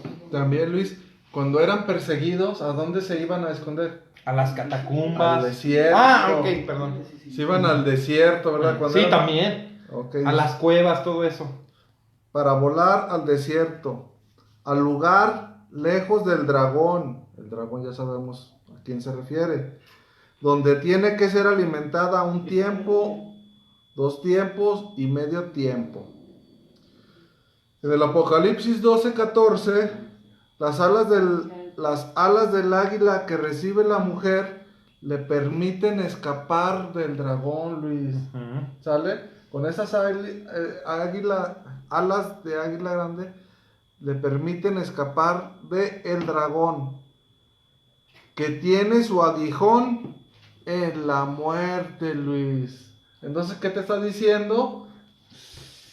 Que escapó del aguijón. Del aguijón de la muerte. ¿Por qué? Porque el aguijón del pecado Es la muerte. es la muerte. Oh muerte, ¿dónde está tu aguijón?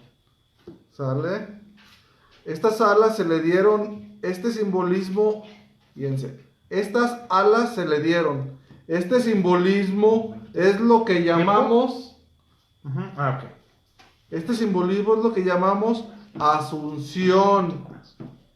Para llegar al trono, para llegar a la derecha de su hijo. Esas águilas, esas alas, es lo que nosotros le llamamos asunción. Asunción.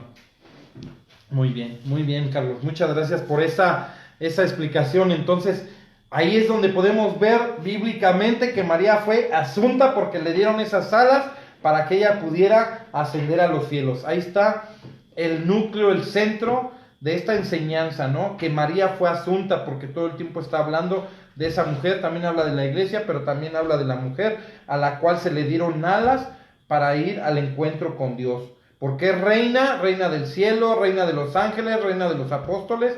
Por eso tiene una corona de 12 estrellas, 12 ángeles, 12 tribus de Israel, 12 apóstoles, ¿va? Entonces, aquí podemos ver que María realmente es reina, ¿va? Es reina y así la tenemos nosotros los católicos, que creemos y que nos dejamos guiar por el magisterio, la Biblia y la tradición de la Iglesia Católica. Nosotros tenemos esos 3 pilares de los cuales hacemos uso. Bendito Dios, y nos lo va explicando, ¿va? Todo esto que estamos diciendo, pues no es algo que nosotros hayamos deducido, sino lo tuvimos que estudiar de diferentes fuentes católicas todas, para poder explicarlo y que no esperando que lo expliquemos de la mejor manera, ¿verdad? Ahora, al no cometer pecado, o sea, por estar llena de gracia, su cuerpo no tenía que pasar por la corrupción porque ella no tenía pecado. Ahí tiene mucho que ver el otro dogma, que es la Inmaculada Concepción. Pero ese después lo veremos también. Dice, no tenía que pasar por la corrupción. Y prueba de ellos tenemos en la carta a los Corintios. ¿Se las leo, Carlos? ¿O tú la tienes ahí? No, ¿Ya la tienes? ¿Si la tienes? No. Nos vamos a ir a primera carta a los Corintios, capítulo 15, que todo el mundo conocemos que el capítulo 15 es de la resurrección, habla, ¿verdad? Primera de Corintios 15, 51, Corintios 15, 51 al 52b, dice así: mirad, les revelo un misterio. Fíjese, hay un misterio, que San Pablo nos revela. No todos moriremos. ¡Ah, caray! No todos moriremos. El 51, Primera de Corintios 15, 51. Miren, pongan atención, fíjense bien. Así dice: mirad, les revelo un misterio. Hay un misterio y nos lo está revelando San Pablo. No moriremos todos. Caray. No vamos a morir todos. Eso es lo más padre. O sea, si en este momento viene Jesús, es la parucía, que es la segunda venida de Cristo, eso significa, no todos moriremos. Sí, este versículo está hablando precisamente de la parucía del Señor, o sea, la segunda venida de Cristo. Mirad, les revelo un misterio: no moriremos todos, mas todos seremos transformados. ¿Y cómo vamos a ser transformados? Dice, en un instante, en un pestañear de ojos. O sea, no va a ser algo que lo tengamos que ver. O sea, en un pestañear no me voy a dar cuenta tal vez, pero vamos a ser transformados al toque de la trompeta final. Pues sonará la trompeta, los muertos resucitarán, los que ya están muertos sí van a resucitar. En primer lugar, los muertos resucitarán. Incorruptibles. Y dice, y nosotros, porque San Pablo está hablando vivo, y nosotros seremos transformados. Creía que la parucía del Señor era ya inminente, No. Entonces, que en tiempo ya muy próximo. sí, que a lo mejor ya iba a regresar. No, pues es que ellos que ganas tenían de que Jesús regresara, y así deberíamos de querer nosotros que ya Jesús regresara. Y tenemos más miedo al fin del mundo, a la segunda venida de Cristo, por todas las señales que hay.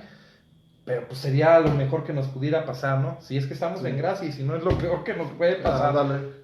En un instante, en un pestañear de ojos, al toque de la trompeta final, pues sonará la trompeta. Los muertos resucitarán incorruptibles y nosotros seremos transformados. Palabra de Dios, te alabamos, Señor.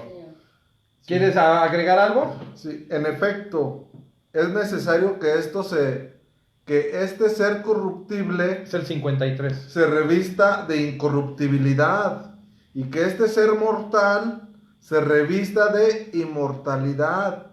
Y cuando este ser corruptible se revista de incorruptibilidad y este ser mortal se revista de inmortalidad, entonces se cumplirá la palabra que está escrita: la muerte ha sido devorada.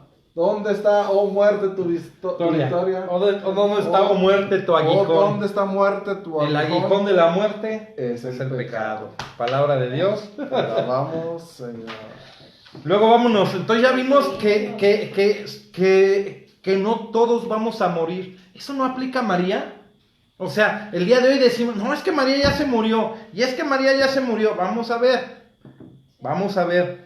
Unos van a resucitar y otros no morirán, sino el cuerpo será transformado. Pero muchos me dirán, bueno, ahorita, no, pues es que tiene que morir y hasta la segunda venida de Cristo para que resucitemos. No vamos a ver eso. Pero bueno, primera de Tesalonicenses, capítulo 4, versículo 16 y 17, ¿qué nos dice, mi Carlos? El Señor mismo, a la orden dada por la voz de un ángel y por la trompeta de Dios, bajará del cielo, otra vez, parusía, y los que murieron en Cristo resucitarán en primer lugar. O sea, los que ya han muerto resucitarán en primer lugar. Después nosotros, los que vivos, los que vivamos, los que quedemos, seremos arrebatados en nubes, junto con ellos, al encuentro del Señor en los aires, y así estaremos siempre con el Señor. Hay que notar que aquí Pablo habla de la resurrección de los muertos en primera instancia, Luis, y luego de los vivos que serán arrebatados, lo cual indica que esta asunción será en cuerpo y alma y no solamente en espíritu, Luis. Otra cosa muy importante, la Iglesia Católica, fíjense bien, hay registros históricos. Tenemos el cuerpo de San Pedro, las reliquias, ahí está su cuerpo y lo veneramos. Y ahí está el Vaticano, donde está la iglesia donde está San Pedro, la de San Pablo, y ahí está. Si María hubiera muerto y ni estuviera aquí en la tierra, tendríamos nosotros un lugar donde ir a venerarla. No está. Si estuviera, nosotros seríamos los primeros que estuviéramos así. Pero mira, nosotros tenemos el cuerpo de la Madre de Jesucristo, de la Madre de Dios. No lo hay. No hay donde ir a decir, aquí está su cuerpo y ahí, no. Sin embargo, de los demás santos, de muchos santos sí los hay. ¿Por qué de María no? O del de Jesús, porque están en el cielo. Exactamente. Dice, ¿podrá haber, esta es la otra pregunta, bien importante, ¿podrá haber resurrección antes de la segunda venida de Jesucristo? Eso todos decimos, no, pues sí, hasta que no venga Jesús va a haber resurrección. Pues hay pruebas bíblicas de que ya hubo resurrección. Y no estamos hablando de la de Lázaro, si es la que me pregunta. No, es que Lázaro lo resucitó Cristo. No. Resurrección de los muertos, de las que habla la Biblia. Y hay pruebas de que sí hubo resurrección. El primero en resucitar, dice la misma palabra de Dios, que es Cristo. Es el primero. Y los demás resucitarán, ¿verdad? Ya hay que esperar hasta la segunda venida o ya habrá habido resurrección. ¿Mandé? No, ese es regresó de la vida porque volvió a morir. Resurrección. Se refiere, Luis, a una resurrección ya en un cuerpo glorioso. ¿Verdad? Exactamente. Porque Lázaro volvió a la vida, pero volvió a morir. Inclusive hasta lo querían matar. En Juan 12, ahí lo podemos ver, en los primeros versículos estaban pensando en asesinar a Lázaro. ¿Sale? Mateo 27, versículos 52 y 53, demostramos que ya hubo resurrecciones antes de la segunda venida de Jesucristo. Y pongamos mucha atención porque esto se me hace bien interesante. No lo digo yo, lo dice la Escritura. Versículo 52. Vámonos desde el 50 para ponernos en el contexto. Pero Jesús, dando de nuevo un fuerte grito, exhaló el espíritu. Está hablando de Jesús en la cruz y su muerte, ¿verdad? En esto, el velo del santuario se rasgó en dos. De arriba abajo tembló la tierra y las rocas se hundieron. Se abrieron los sepulcros y muchos cuerpos de santos difuntos resucitaron. Y saliendo de los sepulcros después de ¿qué? Aquí está lo importante. Y saliendo de los sepulcros después de la resurrección de él. De Cristo. ¿De quién? De Cristo. Entraron en la ciudad santa y se aparecieron a muchos. Así como Jesús se les apareció a sus discípulos, a sus apóstoles, aquí también nos demuestra estos versículos, inclusive en la ¿cómo se llama? En la Biblia latino también, para que, por si no me di a entender o no lo entendimos, 27:52, se los voy a volver a leer. Pero nuevamente Jesús dio un fuerte grito y entregó su espíritu. Recordemos: Padre, en tus manos encomiendo mi espíritu, y exhaló. En ese mismo instante la cortina del santuario se rasgó de arriba abajo en dos partes.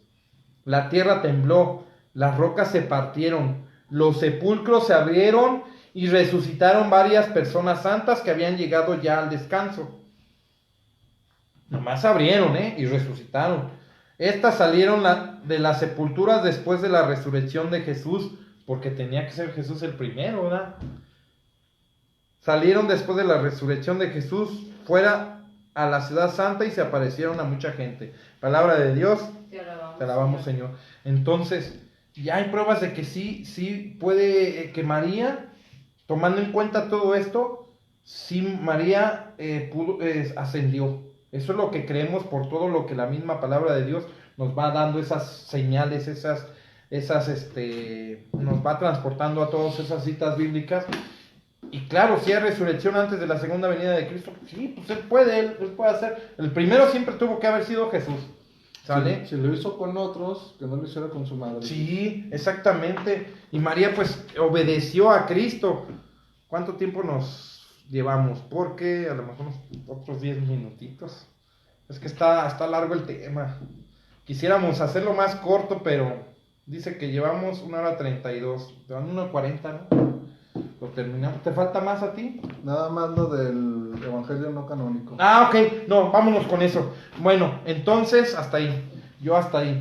La siguiente parte que vamos a... Ya vimos lo que bíblicamente nos enseña la palabra de Dios, lo que nos enseña la iglesia en el catecismo, lo que Papa Pío XII cuando lo proclamó en el año 1950, lo que dijo de María. Ya vimos que sí hubo gente que subió al cielo en cuerpo y alma, ya lo vimos.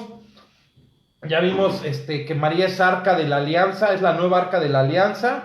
Entonces, ya todo eso, el que lo quiera creer, que no sea católico, pues ya estará. Nosotros como católicos estamos, pues más que obligados, estamos invitados a creer, ¿no? A estar al tanto de nuestra fe, de investigarla, ¿va? Pero aparte, la misma historia, tenemos algo por ahí, ¿verdad, Carlos? No sé si tenemos otros escritos que no están dentro del canon bíblico, o sea que no son canónicos. Y es un escrito que se le atribuye a Santiago, pero no es canónico, o sea, no forma parte de la Biblia. Existían. Por algún motivo X. Pero no sé si tú traes la definición ahí de no canónico. No, pero pues simplemente, o sea, cuando se formó la Biblia, la Iglesia Católica dijo, estos sí, estos no, estos sí, estos no, estos sí son inspirados por Dios y estos no. Sin embargo, los libros que no son los famosos apócrifos, pensamos que son falsos. No, simplemente no los tiene la Iglesia considerados como inspirados por el Espíritu Santo. Pero ¿de qué nos sirven, Carlos? Pues historia, nos sirve para darnos una idea de cómo pensaban o cosas que no se escribieron, como dice San Juan, las podemos encontrar en esos libros, que ahí no hay obligación de creerlo, pero sí nos guían, y aparte la tradición de los primeros padres nos ponen en el contexto de lo que pueda decir un evangelio apócrifo, o no canónico, o no inspirado por Dios, que vendría siendo eso. Sí, pero es para que no se malentienda la palabra apócrifo, es todo libro que, atribuyéndose a autor sagrado, no está incluido en el canon bíblico por alguna u otra razón. Empiezo yo. Fíjense bien lo que dice. El Papa Beato Juan Pablo II lo expresaba en una de sus alocuciones el 2 de julio de 1997. El primer testimonio de la fe en la Asunción de la Virgen aparece en los relatos apócrifos, titulados Transitus Mariae, cuyo núcleo originario se remonta a los siglos segundo, estamos hablando desde el 33 hasta el 199, es el segundo siglo, y el tercero hasta el 299. Se trata de representaciones populares, a veces noveladas, pero que en este caso reflejan una intuición de fe del pueblo de Dios. De este modo se vislumbra que ya los cristianos empezaban a reflexionar sobre el fin de la Santísima Virgen en este mundo, y algo muy importante es que en ningún lugar del mundo se alegra de estar los restos de María. De muchas personas que conocen sus tumbas y sus restos, pero de Jesús y María nunca la Iglesia ha propuesto que existan sus restos. Incluso la Iglesia, que expone para veneración las reliquias de muchos santos, nunca ha expuesto las reliquias del cuerpo de María. Y aquí sigue Carlos. A ver, Luis, si puedes leer este evangelio no canónico de Santiago, pero ¿Yo te lo leo? despacito para saborearlo. Tú me vas diciendo y tú lo vas explicando, ¿va? Entonces, hasta el Papa Juan Pablo II, el Papa, no es Carlos, no es Luis, el Papa Juan Pablo II expresaba esto, que es el primer testimonio. Estos evangelios. Hace referencia a un evangelio no canónico. Dice, es el de Santiago, el no canónico. En el momento de su dormición, la Madre de Dios estaba de regreso en Jerusalén. Día y noche perseveraba en la oración e iba con frecuencia al Santo Sepulcro. En una de esas visitas, el arcángel Gabriel apareció ante ella y le anunció que pronto dejaría esta vida. Así es que ella decidió visitar por última vez Belén, llevando consigo las 3 jóvenes que le atendían, Séfora, Abigail y Jael. Antes de esto, le anunció a José de Arimatea y a otros discípulos que pronto partiría de este mundo. En su oración, la Madre de Dios pidió que el apóstol Juan viniera a verla por última vez. El Espíritu Santo lo trajo desde Efeso. Después de la oración, María ofreció incienso y Juan escuchó una voz del cielo que concluía la oración de la Virgen y que decía amén.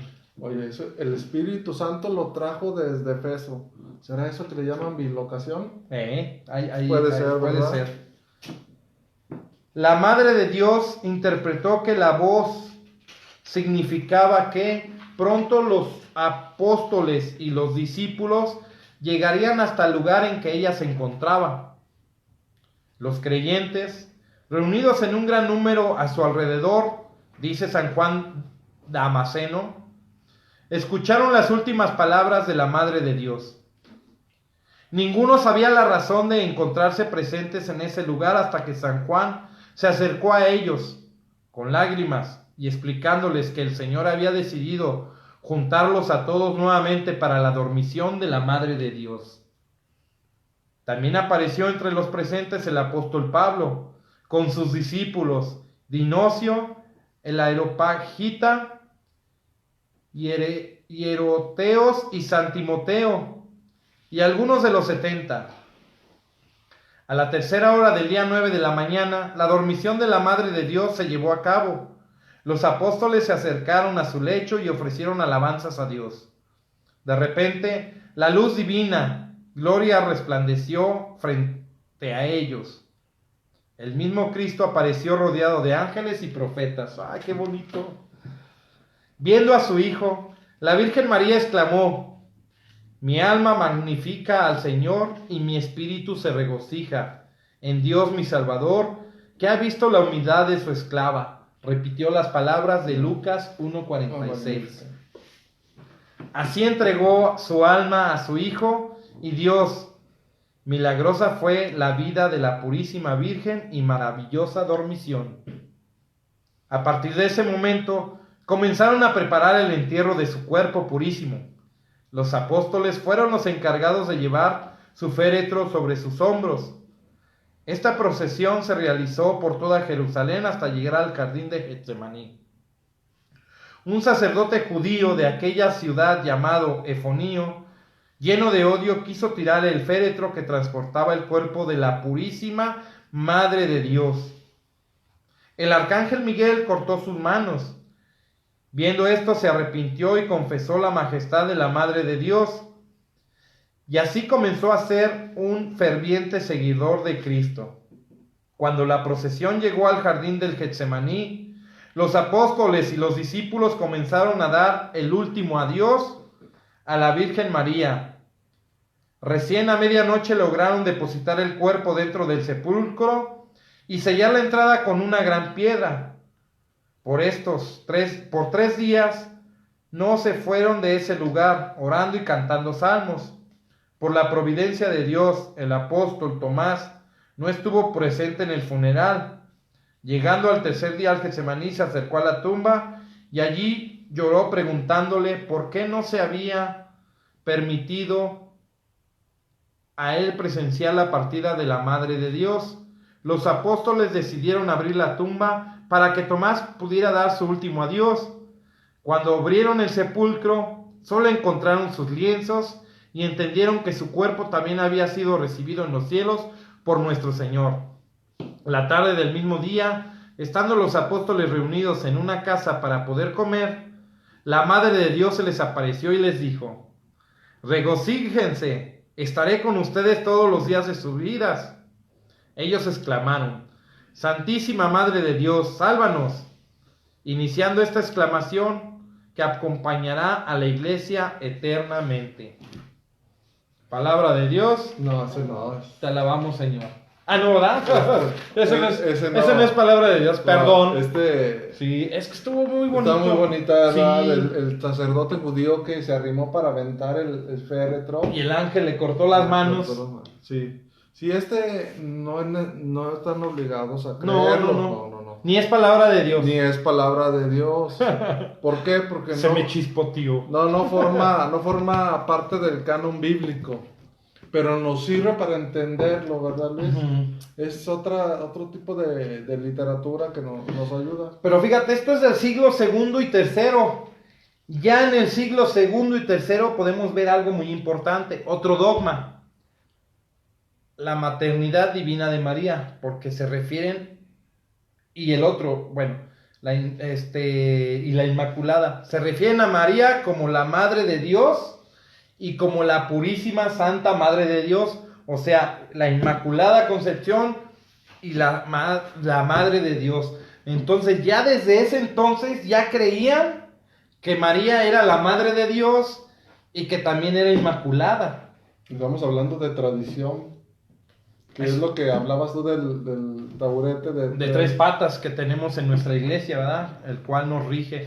Pues hermanos, aquí está todo lo que Carlos se dio a la tarea y yo a investigar diligentemente, esperando que nos hayamos dado a explicar, que Dios nos llene de esa sabiduría para poderlo explicar y sobre todo a los que lo escuchan, si no lo querían creer, si no lo quieren aceptar, pues que a lo mejor se haya movido en ustedes un poco de esa alegría que debemos de tener, porque este sábado recordemos a nuestra madre, María, la Asunción, ¿verdad?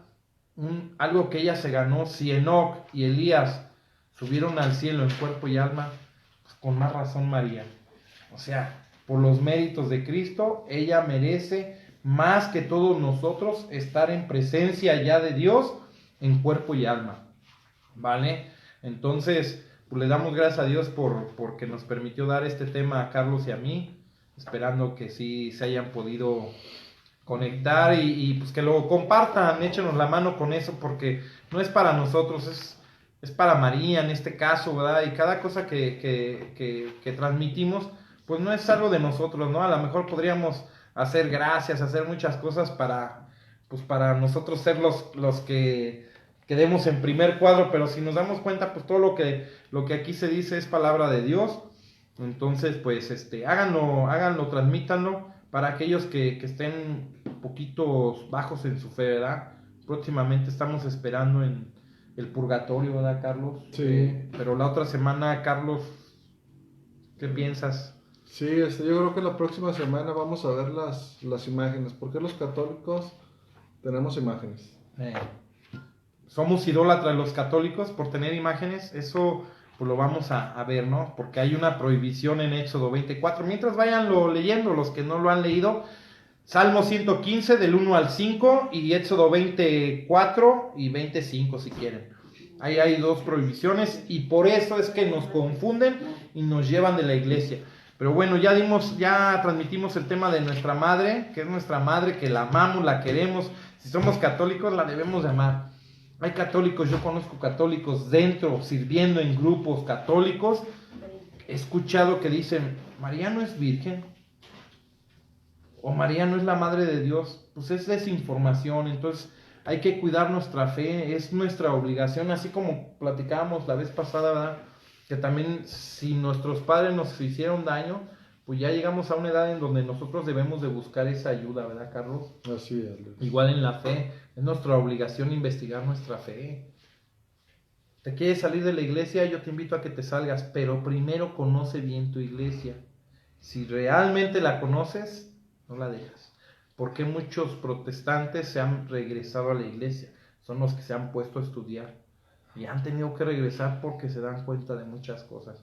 Nosotros los invitamos, esta página es para eso, ¿verdad, Carlos? Así es. Para fomentar nuestra fe y evitar que la gente se vaya de nuestra iglesia. Aquí tenemos tanta riqueza, tenemos esos sacramentos que son los que nos ayudan a estar en este mundo lo mejor posible, de estar en compañía con Dios, y dejar esta iglesia es perder muchas cosas. Entonces, pues ahí está el dogma de María, la Asunción de María. Esperemos que nos hayamos dado a entender y muchas gracias a Lupita, a todos los que nos vieron, a todos los que nos acompañaron el día de hoy en esta charla. Rocío Piña, Lupita, que nos estás viendo, Lupita Reyes, la que nos da las catequesis. Recordemos, la catequesis va a ser de la Eucaristía.